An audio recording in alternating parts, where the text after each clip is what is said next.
చేశాను ఆయన. ఇదేనా మా ప్రభువా, స్థానిక పట్టణాన్ని మీరు ప్రేమించారు. ఆల్ డినామినేషన్ ఒక కమిటీని ఏర్పాటు చేశారు. ప్రెసిడెంట్లు అలాగే బాధ్యత కలిగిన పెద్దలను మీరు ఏర్పాటు చేశారు. మీకు స్తోత్రాలు చెల్లిస్తున్నారు. ఈ దినమని చిత్తమును బట్టి ఈ స్వరక్తమికి సంపాదించిన సంఘము కూడుకునే పైన చేరి నీ నామాన్ని ఘనపరిచే భాగ్యం ఇచ్చినందుకే మీకు స్తోత్రాలు చెల్లిస్తున్నాను. ఇంతవరకు కీర్తన ద్వారా నిన్ను మహిమపరచినట్లు సహాయం చేశానైనా నీకు వందనాలు. అల్పుడనైనా నేను నీ ప్రక్క నిలిచి నీ మాటను మాట్లాడబోతున్నాను. నీ దాసుని నన్ను మరుగుపరచండి. చేరి వచ్చిన వారందరూ దైవజనులనైనా అవసరమైన మాటలు మీ దాసు నోటించి మా ఒక్కొక్కరితో సూటిగా తేటగా మాట్లాడమని, మీ నామానికి మహిమ తెచ్చుకోమని ప్రభు అయిన యేసుక్రీస్తు వారి నామములోనే స్తుతించి ప్రార్థించి అడిగి వేడుకుంటున్నాము తండ్రి, ఆమేన్. ప్రియులారా, దేవుని వాక్యాన్ని చదువుకుందాం. ఆదికాండం 24వ అధ్యాయం. ఆదికాండం 24వ అధ్యాయం.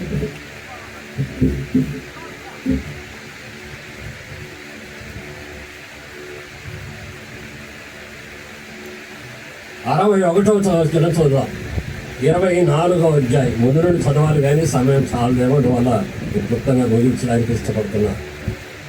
61వ వచనం చదువుదాం. ఆదికాండం 24వ అధ్యాయం 61వ వచనం. రిబ్కాయు ఆమె పనికత్తెలను లేచి ఒంటెలు ఎక్కి ఆ మనిషిని వెంబడి వెళ్ళిరి. అట్లు ఆ సేవకుడు రిబ్కాను తోడుకొని పోయెను. అలాగే మరి ఒక మాట కూడా చూద్దాం సహాయకరంగా. హెబ్రీయులకు రాసిన పత్రిక 11వ అధ్యాయం. హెబ్రీయులకు రాసిన పత్రిక 11వ అధ్యాయం 17, 18 కలిసి ఉన్నాయి కదా, చూద్దాం. చూడండి. అబ్రహాము శోధింపబడి విశ్వాసమును బట్టి ఇస్సాకును బలిగా అర్పించను. రెండు భాగాలు చదివినవి. మనమే కొత్త వారం కాదు, తెలియని వారం కాదు. రిబ్కా స్థానిక సంఘానికి లేక సార్వత్రిక సంఘానికి సాదృశ్యంగా కనబడుతుంది. అలాగే హెబ్రీయులకు రాసిన పత్రికలో మనం చదువుకున్నట్టుగా ఇస్సాకు వరుడైన క్రీస్తుకు సాదృశ్యంగా ప్రాణం పెట్టి తిరిగి లేచినట్టుగా కనబడతా ఉన్నాడు మన వెలుగులో కదా. అలా అయితే నేను మిగతా అన్నింటికి రాలేను, కానీ సంఘముగా మనం ఏమి చేయాలి అని చెప్పాలని ఆశ. రిబ్కా యొక్క ఆలోచన ఎలాగా ఉంది? సంఘముగా పరిచయం చేస్తున్నాం, దైవజనులుగా ఉన్నాం, సంఘాలు నడిపిస్తూ ఉన్నాం. మనమేమి చేయాలా, ఆమె ఏం చేసింది, మనం ఏం చేయాలనే మాటలు నేను చెప్పడానికి నేను ఇష్టపడుతున్నాను. ఆమె ఏం చేసిందో చూస్తే బయలుదేరింది కదా. దాసునితోనే మాట వింటున్నాం, చెలికత్తెలతో మాట వింటున్నాం.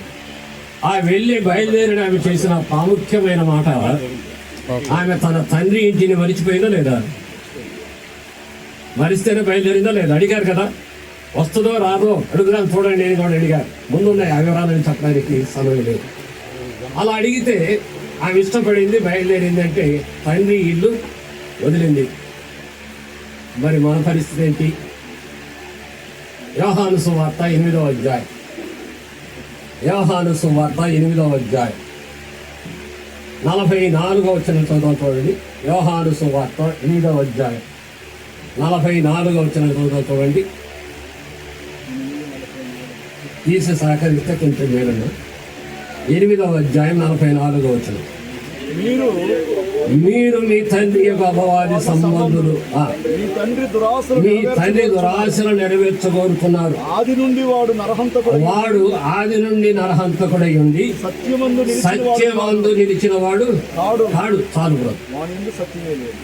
ఆమె తండ్రి ఇంటిని మరిచిని చెప్తున్నాను అని అనుకుంటున్నాను. మన తండ్రి ఎవరు చెప్పండి? అందరికీ తండ్రి అయినా, అవునా కదా? ఆది నుండి వాడు ఏమంటారు? నరహంతకుడు, అబద్ధికుడు. మీరేమనుకోనంటే అబద్ధం అన్నాడు ఎవరంటే చేయొద్దండి. నేను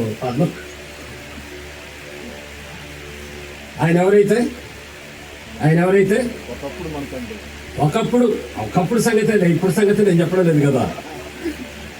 మనం ఆ పాత తండ్రి ఇంటిని మరచి పరలోకమందున్న తండ్రి వరకు మనం ప్రయాణం చేస్తున్నాం. అదేగా ఆమె చేస్తున్న ప్రయాణం. ఆమె ప్రయాణం చేస్తూ తండ్రి ఇంటిని మరచింది. సంఘ ప్రియులముగా మనము కూడా పాత తండ్రి ఇంటిని మరుద్దాం. మరి ఎలాగ సాగాలి? కొరింథీయులకు రాసిన 2వ పత్రిక 5వ అధ్యాయం 17వ వచనం ముందు చదువుదాం. కొరింథీయులకు రాసిన పత్రిక మీరు జ్ఞాపకం చేసినందుకు ఆ మాట వచ్చింది. 5వ అధ్యాయం 17వ వచనం. కాగా ఎవడైనను క్రీస్తునందున్న ఎడల వాడు నూతన సృష్టి, పాతవి గతించెను, ఇదిగో క్రొత్తవాయను. ఆమెను ఏర్పాటు చేసుకోగానే చలికెత్తెలతో బయలుదేరి తండ్రి ఇంటిని మరచి ప్రయాణం ఏముంది? కొత్త ప్రయాణం. అవునా కాదా? అలాగే ఒకప్పుడు అన్న తమ్ముడు జ్ఞాపకం చేశాడేమని, ఒకప్పుడు మన తండ్రిని. నిజమే. ఇప్పుడు ఎలాగా ఉన్నా? కాగా ఎవడైనను క్రీస్తునందున్న ఎడల వాడు నూతన సృష్టి. కాబట్టి పాతవి గతించిపోవాలి, క్రొత్త ప్రయాణంతో సాగాలి. అవునా? అందులోని 6వ అధ్యాయం చూడండి, 14వ వచనం. 6వ అధ్యాయం 14వ వచనం. మీరు అవిశ్వాసులతో జోడుగా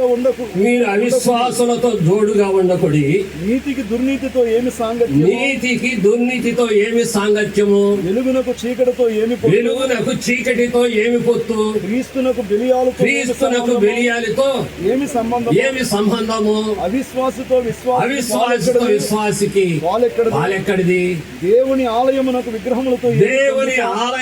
విగ్రహములతో ఏమి పొత్తు? మనము జీవము గల దేవుని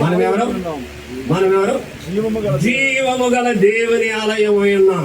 మరి ఇప్పుడు మన ఆలోచనలు ఎలాగా ఉండాలి చెప్పండి? మన ప్రవర్తన ఎలాగా ఉండి ఆమె ఎలాగా నడుస్తుంది అని ఆలోచిస్తే తండ్రి ఇంటిని మరచింది, పాత స్థితిని మలుచుకుంటూ పైకి భర్తకి యజమాని చూస్తూ వెళ్తా ఉంది. అవునా?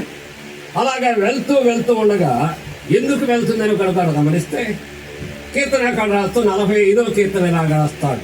కీర్తన గ్రంథం 45వ కీర్తన 10వ చరణాన్ని చదువుతాను చూడండి. కీర్తన గ్రంథం 45వ చరణం, 45వ కీర్తన 10వ చరణం. కుమారి ఆలకించు, ఆలోచించి చెవియొగ్గు. నీ స్వజనమును నీ తండ్రి ఇంటిని మరువాలి. ఓ కుమారి అంటే సంఘం అని చెప్పుకుందాం. ఏం చేయాలంట? ఆలోచించాలి. ఒక్కసారి మనం ఉన్న పాటను ఆలోచిద్దాం. మరిచామా?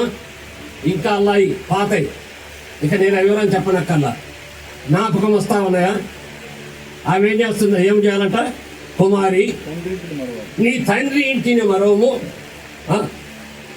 నీ స్వజనమును నీ తండ్రి ఇంటిని మరువుము. ఈ రాజు నీ ప్రభు అతడు నీ సౌందర్యాన్ని కోరుకున్నవాడు. అతనికి నమస్కారము చేసు సాగు. వింటున్నారు ఈ మాట? మనను కోరుకున్నాడు మన ప్రభు. అవునా? మన కొరకై ప్రాణం పెట్టాడు మన ప్రభు. అవునా? మన అమూల్యమైన రక్తాన్ని ధారపోసాడు. మంచివారమనా? రోమపత్రిక చూస్తే 5వ అధ్యాయం చదువుదాం చూడండి. ఊరికి సహాయకరంగా అయితే రోమీయులకు రాసిన పత్రిక 5వ అధ్యాయం చదువుకోలేదు, ఊరికి గుర్తుకోసమే. 5వ అధ్యాయం రోమపత్రిక 5వ అధ్యాయం తీయలేదా? మనం ఇంకా మీరు పూర్వమందు చీకటి 5వ వచనం చదవండి, 6వ వచనం చదవండి. 6వ వచనం. ఏలయనగా మనం ఇంకా బలహీనులమై ఉండగా యుక్త కాలమందు భక్తిహీనుల మన కొరకై ఆయన ఏం చేశాడు? మంచివారం కాదు, బలవంతులమని కాదు. ఆలోచించండి. ఇంకా బలహీనులమై ఉండగా, భక్తిహీనులమై ఉంటుండగా క్రీస్తు మనను ప్రేమించాడు. కుమారి ఎదుర్కొన్నా ఈ రాజు నిన్ను కోరుకున్నాడు. మన కొరకే ప్రాణం పెట్టి సమాధి చేయబడి తిరిగి లేచి పరలోకమందున యుగ యుగాలు రాజుగా ఉన్నాయని కోరుకుంటున్నాడు సంఘాన్ని. అవునా? ఎలాగా ఉన్నాం? ఇంటిని మరిచే స్థితిలో ఉన్నామా? మరిచిన వారముగా ఉన్నామా? మనకు ఒక ఇల్లు ఉంది కదా, తెలుసు కదా, ఎక్కడుంది? మనకు ఒక పట్టణం ఉంది, ఎక్కడుంది? ఎబ్రియులకు రాసిన పత్రిక చదువుదాం సహాయకరంగా. నాకు సమయం ఇచ్చారు కాబట్టి ఎబ్రియులకు రాసిన పత్రిక 11వ అధ్యాయం 14-15 వచనాలు. 13-14 ఎబ్రియులకు రాసిన పత్రిక. నిలవరమైన పట్టణం మనకి ఇక్కడ లేదు, నిలవరమైన పట్టణము మనకిక్కడ లేదు, కానీ ఉండబోచున్న దాని కొరకు ఉండబోతున్న దాని కోసము మనం ఎదురు చూస్తున్నాం. కాబట్టి ఆయన ద్వారా దేవునికి ఎల్లప్పుడూ స్తుతియాగము చేయుదము. అనగా ఆయన నామమును ఒప్పుకొని జిహ్వాఫలాలు అర్పించి ఆయన ఘనపరుద్దాం. కుమారి ఏం చేయాలి? నీ స్వజనులను మరవండి. మరిచామా? మనకు మనమే. నేను అడగను కూడా, ఆలోచించుకోండి. ఏమైతే కొత్తవాడు కదా, నేను ఎట్లా వెళ్తానల్లా? ఎందుకని ఆమె కూర్చున్న మన ముందు చదివితే కన్యకగా ఉంది, పవిత్రురాలుగా ఉంది, చక్కదనిగా ఉంది, ఆమెను ఎవరు కూడలేదు అంటే పవిత్రమైన కన్యకగా ఉందనే సంగతి మనం అర్థమవుతామండి. అలాగా ఎలియాజరు మనకు తెలిసిన సంగతే. ఎవరు ఎలియాజరు? దాసుడే కానీ పరిశుద్ధాత్మక సాదృశ్యంగా ఉన్నాడు. ఆమెను సిద్ధపరచుకొని బయలుదేరాడు కదా. తండ్రి ఇంటిని వదిలిందట, వెళ్తామని. ఇంకొక మాట చదువుతాం, 2వ మాటగా చదువుతుందండి. ఫిలిప్పీలకు రాసిన పత్రిక 3వ అధ్యాయం, లేక పేతురు రాసిన మొదటి పత్రిక చదువుతుండే ముందు. పేతురు రాసిన మొదటి పత్రిక 2వ అధ్యాయం 11వ వచనం. 2:11. ప్రియులారా, మీరు పరదేశులను యాత్రికులనై ఉన్నారు గనుక ఆత్మకు విరోధముగా పోరాడు శరీరములను విసర్జించాలి. పరదేశులము కాదా మనం? యాత్రికులం, పరదేశులం కదా, తెలిసిన మాటలే. కనుక మనం ఏం చేయాలి? ఆత్మకు విరోధమైన కార్యాలు విసర్జించాలి. చేయకూడదు. చెప్పాలంటే ఎవరితో చెప్పాలని మాట? సంఘముతో. మనము సంఘస్థులమని నేను ఊరికే జ్ఞాపకం చేశా. నేను ముందైతే దైవజనుడు గురించి మాట్లాడదాం అనుకున్నాను, కానీ నాకెందుకు ఇది ప్రేరేపణ కలిగింది లేకుండా అందువల్ల. అలాగా మనం ఏం చేయాలి చెప్పండి? ఆత్మకు విరోధమైన సంగతులు ఆలోచించకుండా అయిపోవాలి. ఫిలిప్పీలకు రాసిన పత్రిక ఇప్పుడు చూద్దాం. 13వ అధ్యాయం క్షమించండి. ఫిలిప్పీలకు రాసిన పత్రిక 3వ అధ్యాయం 13-14 వచ్చిన చదువుదాం. చూడండి, లేకపోతే 20 వచ్చిన ముందు చదువుదాం, ఎందుకంటే బాగుంటుంది. 20 వచ్చిన మన పౌరస్థితి పరలోకమందున్నది. వినండి, ఎక్కడున్నా? మన పిల్లలు అమెరికాలో ఉన్నారంటే, అబ్బో మా పిల్లలు, మా బంధువులు ఎగరేస్తాం. అవునా కదా? ఏమీ లేకపోవచ్చు, ఆస్తిపాస్తులు, అంతస్తులు కూడా. కానీ యేసయ్య నమ్ముకుంటే ఏమైనా ఎంత గొప్ప భాగ్యం ఆలోచించండి. రాస్తున్నాడు ఫిలిప్పీలో ఉన్న సంఘానికి రాస్తూ, మన పౌరస్థితి పరలోకమందున్నది, అక్కడ నుండి ప్రభువైన యేసు క్రీస్తును రక్షకుని నిమిత్తము కనిపెట్టుకొని ఉన్నాము. ఈ మధ్యగా చేస్తుంది. ఏమేం చేస్తుంది? ఆడ నీ కొరకు వరుడున్నాడు, సిద్ధపడమంటే నా వరుడు ఎలాగా ఉన్నాడో ఆలోచిస్తుందా లేదా? నేను వెళ్తున్నాను కదా, వారికి ఆస్తి పాస్తుందో లేదో, ఆమె ఇల్లు ఏంటో ఆలోచిస్తుందంటారా లేదంటారా? కదండి. మన పౌరస్థితి పరలోకమందున్నది కనుక మనం ఏం చేయాలి? చదవండి మళ్ళీ అదే మాట. రక్షకుని నిమిత్తము కనిపెట్టుకొని ఉండాలి అనే మాట పెట్టింది. 13వ వచనం ఇప్పుడు చూడండి. అందులోనే 13-14 వచ్చినారు. సహోదరులారా, నేను ఇదివరకే పట్టుకొని ఉన్నానని తలంచుకొనను. అయితే ఒకటి చేయుచున్నాను. ఏం చేస్తున్నాడు పౌలు? ఒకటి చేస్తున్నాను. నేను తలంచుకోను. ఏంటి? నేను ఇదివరకే సంపూర్ణంగా చేశాను, నా పని ముగిసిపోయింది అనుకోడంట. ఏం చేస్తానంట? నేను ఒకటి చేస్తున్నాను, ఒకటి చేయుచున్నాను, వెనుక ఉన్నవి మరచి ముందున్న వాటి కొరకై వేగిర పడుతున్నా. మరిచామా? ఏమండి, ఆమె మరిచిందా లేదా? కన్యక మరిచిందా లేదా? సంఘములో అంటే కన్యక అంటే ఆ కన్యకను గురించి నేను వివరం చెప్పలేదు. కానీ కొరింథీయులకు రాసిన 2వ పత్రిక 11వ అధ్యాయం 2వ వచనం చూడండి. కొరింథీయులకు రాసిన 2వ పత్రిక 11వ అధ్యాయం 2వ వచనం చూడముందు వరుణ్ణి వదిలి చూపించారు, దాటిపోయారు. కానీ 2వ వచనం 11:2 సర్పము దేవాసక్తితో మీ ఎదుట ఆసక్తి కలిగి ఉన్నాను, దేవాసక్తితో మీ ఎడల ఆసక్తి కలిగి ఉన్నాను. ఎందుకనగా పవిత్రురాలైన కన్యకగా ఒక్కడే పురుషునికి అనగా క్రీస్తులకు సమర్పించవలనని మిమ్మల్ని ప్రధానము చేసి తిని. అదేగా రిబ్కా చేసింది.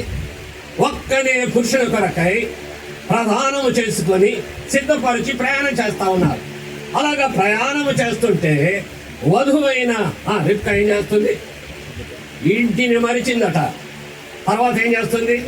నాకు వెనక ఉన్నవి మరిచింది. తర్వాత ఏం చేస్తుంది? ముందుకు వస్తా ఉంది. నా యజమానుడి దగ్గరికి వెళ్ళబోతున్నాను, నా భర్త దగ్గరికి వెళ్ళబోతున్నాను. నా భర్త పరిస్థితి ఏమిటి? ఆయనకున్న ఆస్తిపాస్తులు ఏమిటి ఆలోచిస్తున్నట్టారా లేదంటారా? తప్పకుండా, అవునా కాదా? అందుకొరకై సంఘానికి ఫిలిప్పీల సంఘానికి కూడా రాస్తూ పౌలు అనుభవాన్ని కూడా చెప్తున్నాడు. నేను వెనక ఉన్నవి మరిచాను, ముందున్న వాటి కొరకై వేగిరంగా నడుస్తున్నాను. ఆలోచించండి, సంఘానికి చెందిన వారమే ఒప్పుకుంటారు కదా. మరి మన పరిస్థితి ఏమిటి? మన పరిస్థితి ఏంటి? ఆ సంఘానికి చెందిన సోదరి ప్రధానము చేయబడిన కన్యక ప్రయాణం చేస్తా ఉంది. ఎలా చేస్తుంది? వెనుక ఉన్నవి మరచి అనే మాట వింటున్నాం. ఎందుకు ఆశపడుతుంది? ముందున్న వాటి కొరకు. హెబ్రీయులకు రాసిన పత్రిక 11వ అధ్యాయం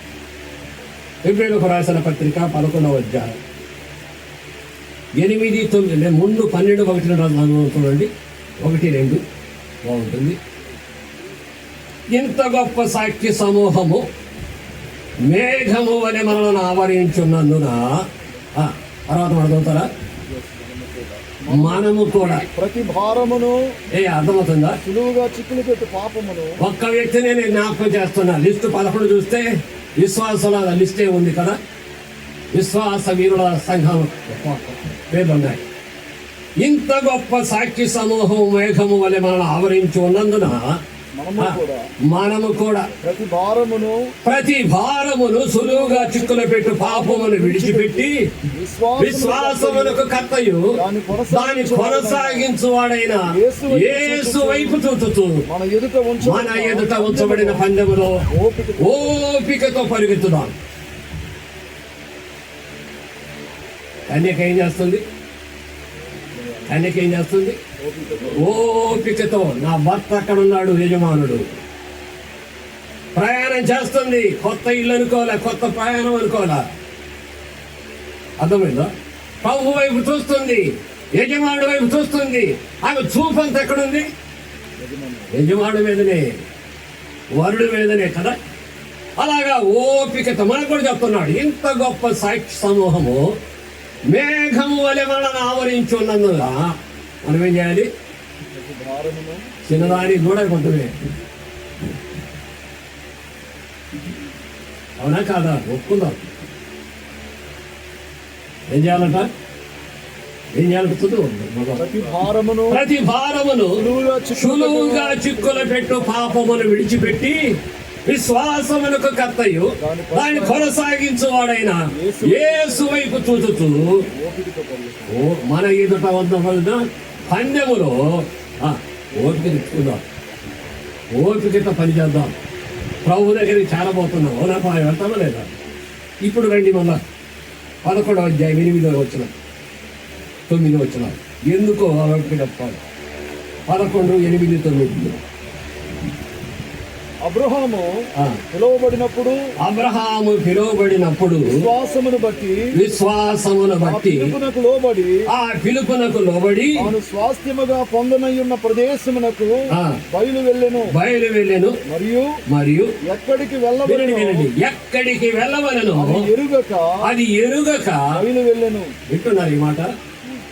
ఆయనకైతే తెలియదు, పిలిచిన సంగతి తెలుసు. మీరు వెళ్ళమంటే బయలుదేరడంతే. నీవు నేనైతే 56 ప్రశ్నలు వేస్తాం, అవునా కాదా?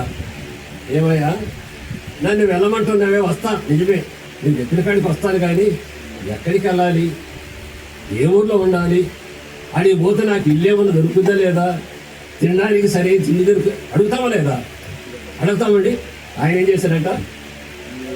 చేశారంట పిలువబడినప్పుడు ఎక్కడికి వెళ్ళాలో, ఎక్కడికి మనకైతే ఉందా లేదా?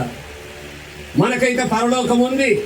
మనకంటే ముందు ప్రభు వెళ్ళాడు, తెలుసా లేదా? ఆయన మన కొరకై కదా. యోహాను సువార్త 14వ అధ్యాయం 1, 2, 3 వచ్చిన చదివితే ఆయన యెరూషలేము వెళ్తున్నా, సిలువ వేయబడతాడు, 3వ దినం లేస్తాడంటే వాళ్ళు కలవర పడుతున్నారట. అప్పుడు ఆయన ఏం చెప్పాడు? 14:2 చదువుతారు ఇప్పుడు. 14:2 యోహాను సువార్త 14వ అధ్యాయం.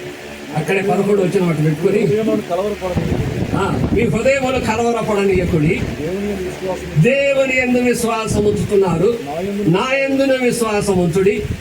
నేను నా తండ్రి యొద్దకు నా తండ్రి ఇంట అనేక నివాసములు కలవు, లేని ఎడల మీతో చెప్పుదును. నేను వెళ్ళి మీకు స్థలమును సిద్ధపరచి నేనుండు స్థలములో మీరుండులాగున నేను మరలా వచ్చి తీసుకొని పోయిన ఆ నిరీక్షణ మనకుందా లేదా? అవ్వండి, ఉందా లేదా? మనకంటే ప్రభు పోయాడు, మన కొరకై స్థలాన్ని సిద్ధపరుస్తున్నాడు, ఆయన వస్తాడు, మనం తీసుకుపోతాడని మనం నమ్మినాం, మనకు తెలుసది. అబ్రహాము చెప్పండి, చదువుకున్నాం మనం. తెలియకనే బయలుదేరాడట, ఎక్కడికైనా అడగల. మన విశ్వాసం ఎలాగో ఆలోచించండి. ఏమైతే ఎప్పుడన్నా చూసిందా ఇస్సాకులు? అంతకుముందు ఏమన్నా వాక్యం వినదా? లేదే. ఎలియాజరు వెళ్ళాడు. వెళ్ళిన ఆయన ఎవరు? అబ్రహాం ఇంటిలో పెద్ద దాసుడు తిప్పుకోవాలి. దాసుడు వచ్చాడు అనుకోలే, దాసుడని ఒప్పుకోలే. ఏం చేసింది? ఆ మాట కట్టుబడింది, సిద్ధపడింది, బయలుదేరింది, ప్రయాణం చేస్తా ఉంది. ఎక్కడికి వెళ్ళేది గమనించుకోండి. ఆ ప్రయాణం చేస్తా ఉండగా ప్రియులారా, మనం కూడా ఆలోచిద్దాం. మన కొరకై ప్రభు స్థలాన్ని సిద్ధపరుస్తున్నాం, నిరీక్షణ ఉంది. మన ప్రయాణం ఎలాగా ఉంది, అది నా ఉద్దేశం. మొదటిగానే జ్ఞాపకం చేశాను, ఆమె తండ్రి ఇంటిని వెళ్ళింది. రెండవది, ఇస్సాకు మీద మనసు పెట్టుకొని పోతా ఉంది. అవునా? మూడవ సంగతి కూడా, ఆయన ఆస్తిని గురించి కూడా ఆలోచిస్తూ ఉండవచ్చు. ఇల్లుందో లేదో, ఇంకేముందో వదలేదా? మీకా గ్రంథకర్త రాస్తే ఇలాగ రాస్తాడు. 2వ అధ్యాయం 10వ వచనం. మీకా గ్రంథం 2వ అధ్యాయం 10వ వచనం. మీకా గ్రంథం 2వ అధ్యాయం 2:10. పూర్తి తదన ఈ దేశము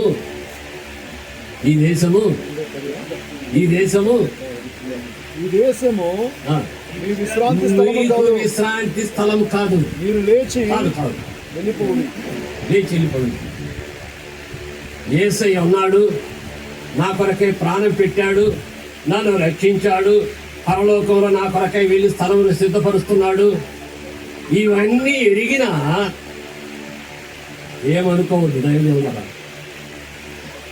ఎంత కూడబెడుతున్నాం ఒకసారి ఆలోచించండి.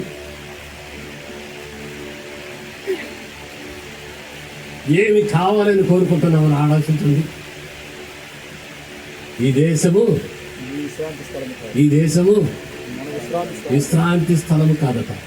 ఏం చేయాలి? లేచి బయలుదేరి వెళ్ళాలట. మరి ఏం చేయాలి? ఎందుకు వెళ్ళాలి? ఇప్పుడు రండి మళ్ళా హెబ్రీయులకు రాసిన పత్రిక 11వ అధ్యాయం 10-11 వచనాలు. హెబ్రీయులకు రాసిన పత్రిక 10వ అధ్యాయం 11వ అధ్యాయం 10-11. ఏలయనగా దేవుడు దేనికి శిల్పియు దేవుడు దేనికి శిల్పియు నిర్మాణకుడై ఉన్నాడు, పునాదులు గల ఆ పునాదులు గల పట్టణము కొరకు ఆహా. అబ్రహాము అబ్రహాము ఎదురు చూస్తుండే తర్వాత ఎదురు చూచి విశ్వాసమును బట్టి ఆ, శారాయు వాగ్దానము చేసిన వాడు నమ్మదగిన వాడని ఎంచుకొనెను. అది కనుక 11వ అధ్యాయం చదువుతుంది. అవునండి, 9-10 చదవమంటారా? విశ్వాసమును బట్టి కాదు, అతడును మనకొక 16వ వచనం చదివితే 16వ వచనం అదే 11-16.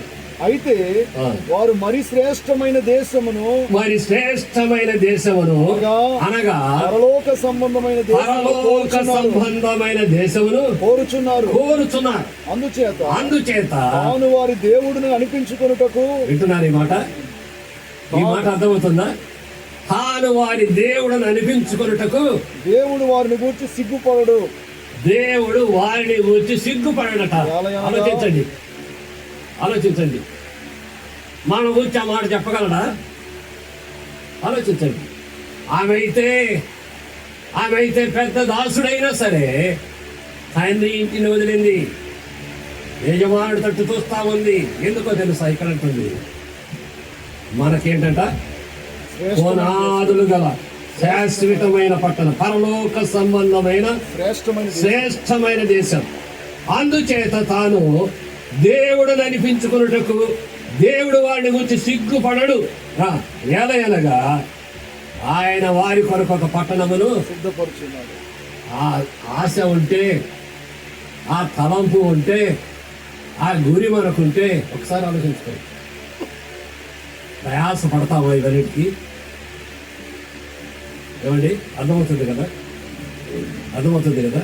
ఆమె అయితే ఇస్సాకు వైపు ఆమెకి ఏముంది, ఏమి సంగతి చూస్తా ఉంది, అలాగా ప్రయాణం చేస్తా ఉంది. పరలోక పట్టణం ఉంది అనే మాట మనం వినుదామా? ఆ పట్టణం ఎలాంటిది ఒక చూద్దామా? ప్రకటన గ్రంథం 21వ అధ్యాయం. 10-11 వచ్చిన చదువుకోండి. 10-11 వచ్చిన ముందు 21-10. ఆత్మవశుడనై ఉన్న నన్ను ఎత్తైన ఒక గొప్ప పర్వతం మీదికి పోయి యెరూషలేము అను పరిశుద్ధ పట్టణం దేవుని మహిమ గలదై పరలోకము నుండి దేవుని యొద్ద నుండి దిగి వచ్చుట నేను చూచితిని. వింటున్నారా? మహిమ గల పట్టణము పరలోకము నుండి దిగి వచ్చుట నేను చూచితిని. తర్వాత వచ్చిన దాని అందలి వెలుగు దగదగా మెరుగు సూర్యకాంతము వంటి అమూల్యమైన రత్నములను పోలి ఉంది. మన కొరకై ప్రభు సిద్ధపడుతున్న పట్టణాన్ని గురించి వింటున్నాం కదా. దగదగ మెరుస్తా ఉన్నట సూర్యకాంతము కంటే ఎక్కువ వెలుగుతాం. అందులో ఇంకొక మాట కూడా ఉన్నాం. 18వ వచనం కొట్టుకోండి. 18వ వచనం. ఆ పట్టణపు ప్రాకారము సూర్యకాంతముతో కట్టబడెను. పట్టణము స్వచ్ఛమైన స్ఫటికముతో సమానమైన శుద్ధ సువర్ణముగా ఉన్నది. ఆ పట్టణపు ప్రాకారపు పునాదులు అమూల్యమైన నానావిధ రత్నములతో అలంకరింపబడి ఉన్నది. మొదటి పునాది సూర్యకాంతపు రాయి, ఆ రెండవది నీలము, యమునా రాయి. అట్లా 21 వరకు చదివితే ఆ పట్టణము యొక్క వైభవం ఏంది అర్థమవుతా ఉంది. ఏమండి, ఆమె చూడలేదు. ఏమండి, చూసిందా? ఎంత ఉందో తెలియదు. మనకి ఎన్ని లేఖనాల ద్వారా ముందే తెలుసా లేదా? నేను అడిగేది వినండి. ఇవన్నీ మనకు ఉన్నాయని తెలుసా లేదా? తెలుసా? ఆమెకు తెలుసా? ఆమెకు తెలియదు. ఇస్సాకు ఎంత ఆస్తుంది ఆమెకి ఏమన్నా తెలుసా? కానీ మన కొరకైతే లేఖనాలు రాయబడ్డాయి, చదువుతున్నాం, చెబుతా ఉన్నాం. ఒక్కసారి మనం ఆలోచిస్తే ఎన్ని లొసుగులతో ఉన్నాం ఆలోచించండి. ఆమె ప్రయాణం చేస్తా ఉంది. ఎక్కడికి? యజమానుల దగ్గరికి. మనం ప్రయాణంలో ఉన్నా మనం పరదేశంలో యాత్రికులమైన సంగతి గ్రహిస్తే మన కొరకై ప్రభు సిద్ధపడుతున్న ఆ గొప్ప వైభవాన్ని తలంచితే మన పరిస్థితి ఆలోచించింది కదా.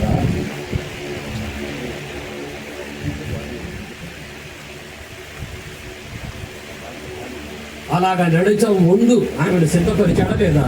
లేదా?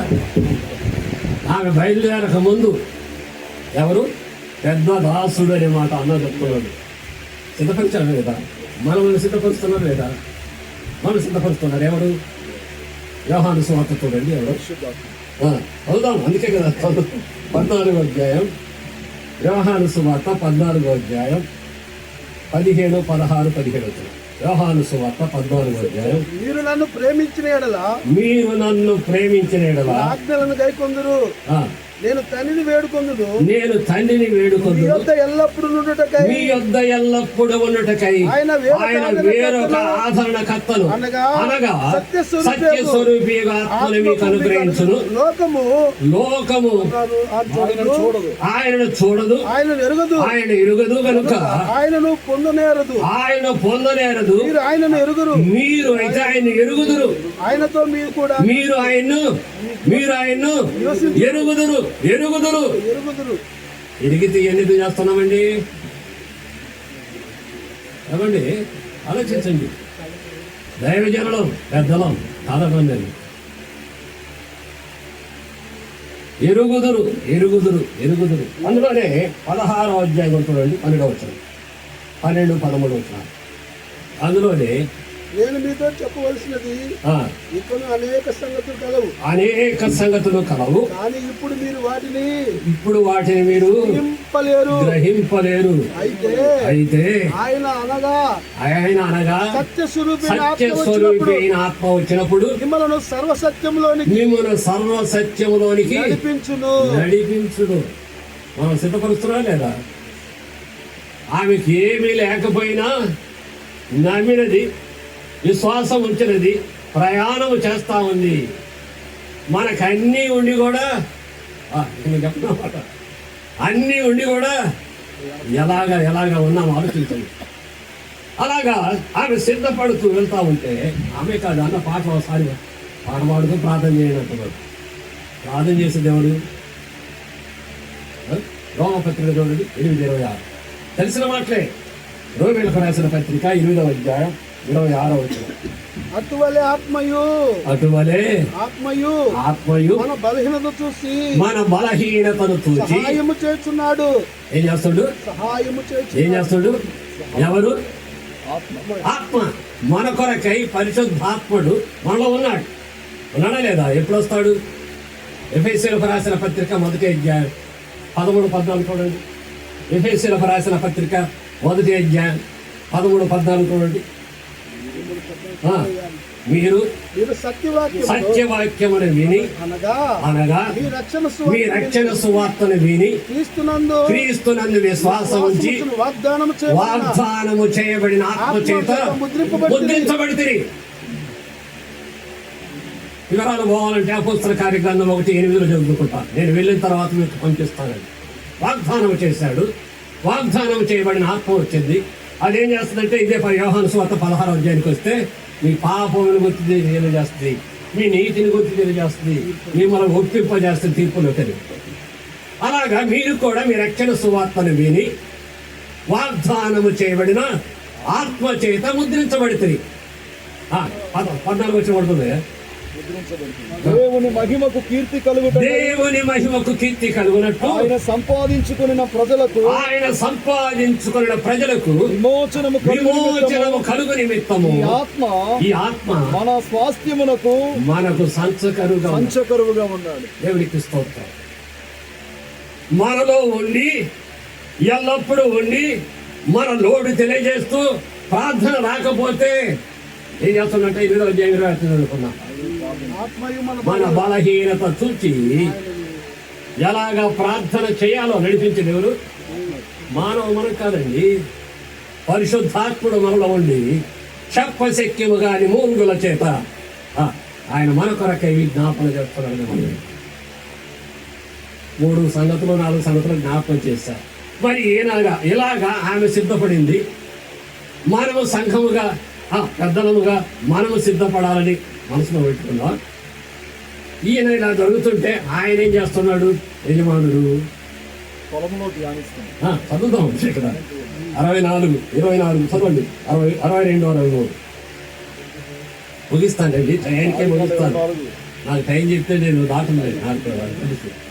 24 61 62 62 63 62 63 ఇస్సాకు బెయేర్ లహాయిరోయి మార్గమున వచ్చి దక్షిణ దేశమందు కాపురం ఉండెను. సాయంకాలమున ఇస్సాకు పొలములోనికి వెళ్ళి ధ్యానము చేయడానికి వెళ్ళాడు. కన్నులెత్తి చూచినప్పుడు వచ్చుచుండెను. వస్తా ఉంటే చూస్తా ఉన్నాడట. ఏం చేస్తున్నాడు? ధ్యానం చేస్తున్నాడు, ప్రార్థన చేస్తున్నాడు. వెళ్ళాడు నా దాసుడు, నాకు సిద్ధపరిచి తీసుకొస్తున్నాడు అని ఊరుకోలా, నిద్రపోయాడా? సాయంకాలం వెళ్ళాడట, పొలంలోనికి వెళ్ళాడట, ధ్యానం చేస్తున్నాడట, ప్రార్థన చేస్తున్నాడట. మన ప్రభు ఏం చేస్తున్నాడు? చదువుదాం ఆఖరి మాట అదే కదా. మన ప్రభు ఏం చేస్తున్నాడు చూడండి. ఏప్రిల్కి రాసిన పత్రిక 7వ అధ్యాయం 24-25 వచనాలు. ఏప్రిల్కి రాసిన పత్రిక 7వ అధ్యాయం 24-25 వచనాలు. ఈయన నిరంతరము ఉన్నవాడు కనుక మార్పు లేని యాజకత్వము కలిగిన వాడు. మన దేవుడు ఎవరు? మన రక్షకుడు ఎవరు? మార్పు లేని యాజకత్వం కలిగిన వాడు. ఈయన తన ద్వారా దేవుని యొద్దకు వచ్చి వారి పక్షమున విజ్ఞాపన చేయుటకు నిరంతరము జీవించున్నాడు. ఇస్సాకు అయితే కొంతకాలం ఉన్నాడు, పోయాడు. అవునా? మన ప్రభు అయితే సంఘము కొరకై ప్రాణం పెట్టాడు కదా, మనది విమోచించాడు. దేవుడు తన స్వరక్తం ఇచ్చి సంపాదించిన సంఘం అని అపోస్తల కార్యగ్రంథం 20-25 అనుకుంటాను. ఆ సంఘము ఆత్మ ద్వారా సంపాదించుకుంటూ నిరంతరం ఆయన ఏం చేస్తున్నాడు? విజ్ఞాపన చేస్తున్నాడు. ఇస్సాకు ఏం చేస్తున్నాడు? విజ్ఞాపన చేస్తున్నాడు, ప్రార్థన చేస్తున్నాడు. మన ప్రభు ఏం చేస్తున్నాడు? నిరంతరం ఉండి జీవించుతున్నాడు. ఆ సంఘం కొరకై, పరిశుద్ధుల కొరకై జీవించే ప్రభు కనుక మన కొరకై విజ్ఞాపన చేస్తున్నాడు. మరి యొక్క మడుగులు చదువుతాయా? అదే 10వ అధ్యాయం 12, 13, 14 వచ్చిన చదువుతానండి. ఈయనైతే పాపముల నిమిత్తమై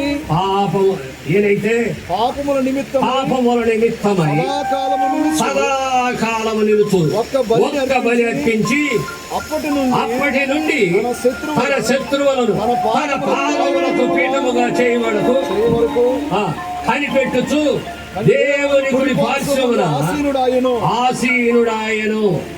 ఒక్క అర్పణ చేత ఈయన పరిశుద్ధపరచబడు వారిని సదాకాలము సంపూర్ణముగా చేసినాడు. దేవునికి స్తోత్రం. ఏం చేస్తున్నాడు మన ప్రభు? ఒక్క అర్పణ అర్పించాడట, పాపానికి నివారణ చేశాడట, తన అమూల్యమైన రక్తాన్ని చిందించి పాపులను పరిశుద్ధులుగా చేశాడట. ఒక్క అర్పణ చేత. నమ్ముకున్నారులే, నా బిడలయ్యారులే, నాకేమనుకోలే. ఆయన ఏం చేస్తున్నాడు? ప్రధాన యాజకుడిగా నేటికి నీ కొరకై నా కొరకై ఏం చేస్తున్నాడు? విజ్ఞాపన చేస్తున్నాడు. ఆయన విజ్ఞాపన చేయటం బట్టే మనం ఇంకా జీవిస్తున్నాం అనుకుంటారా? ఆయన ప్రార్థనను బట్టే పరిశుద్ధులుగా మనం ఇంకా లెక్కించబడుతున్నాం. దేవుడి కొద్ది మాటలు మన కొరకై జీవిస్తున్నాం.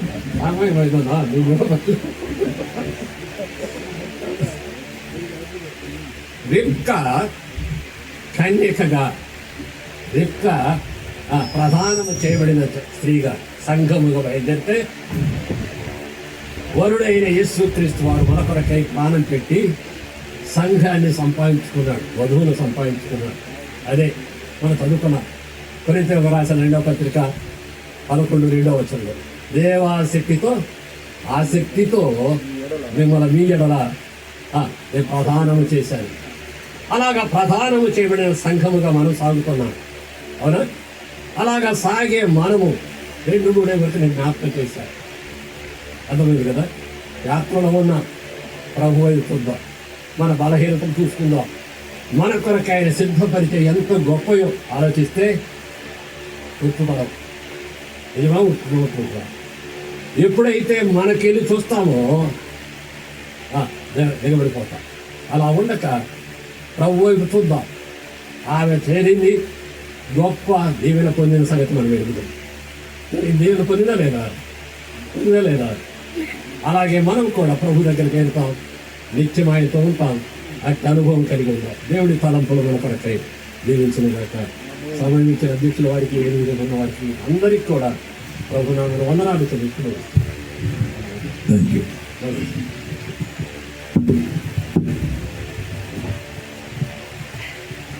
ప్రభు అయిన యేసుక్రీస్తు వారి శ్రేష్టమైన నామములో